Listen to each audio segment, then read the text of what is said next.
وما أرسلناك إلا رحمة للعالمين. Ke-13, tidak meminta talak kepada suaminya kecuali dengan alasan yang syar'i. Ini insya Allah nanti suatu kita bahas ya, untuk alasan yang syar'i ini. Prinsipnya, wanita dilarang minta cerai kepada suaminya. Itu hukum asalnya.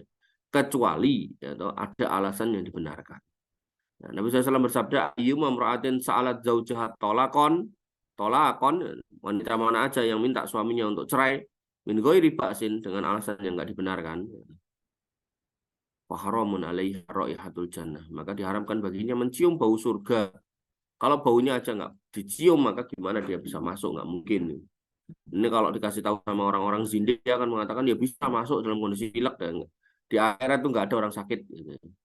Nah, maksudnya nggak ada orang pilek, nggak ada, bahkan orang buta jadi melek, orang budek jadi mendengar, orang bisa jadi ngomong, orang pincang jadi sehat gitu kan, orang cebol jadi tinggi gitu. Jadi nggak ada ceritanya orang sakit.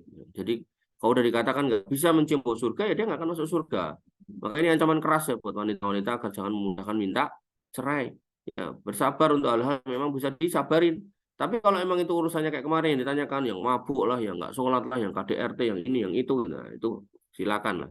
Kalau minta cerai untuk urusan seperti itu. Tapi kalau karena dia senang tempe, kamu senang tahu, dia senang ayam, kamu senang daging sapi, gitu kan, dia senang pedas, kamu enggak, dia senang manis, kamu senang asem, gitu kan, cuma urusan gitu minta cerai, naudzubillah, cuma naudzubillah. Ya, makanya selalu katakan di mana-mana pernikahan itu bukan untuk menyamakan dua orang menjadi satu pendapat, bukan, tapi untuk kemudian saling menghargai dalam perbedaan. Kalau emang senangnya sambel ya nggak bisa tiba-tiba makan nggak pakai sambel. Ya kayak saya misal senangnya makan tuh ada kerupuknya gitu.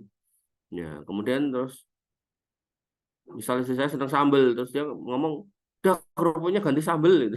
Kan nggak cocok gitu loh.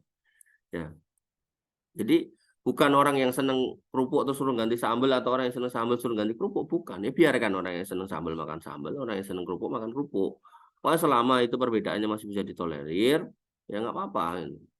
Yang istrinya senang kopi, suaminya senang susu ya. Kalau emang bisa digabung jadi kopi susu, dua-duanya senang ya alhamdulillah. Tapi kalau nggak bisa ya jangan dipaksakan. Karena ada orang minum susu itu muntah. Ya, maka itu yang harus kita pahami. Demikian yang bisa kita sampaikan dan kita diskusikan. Kurang lebih mohon maaf. Assalamualaikum warahmatullahi wabarakatuh. Assalamualaikum warahmatullahi wabarakatuh.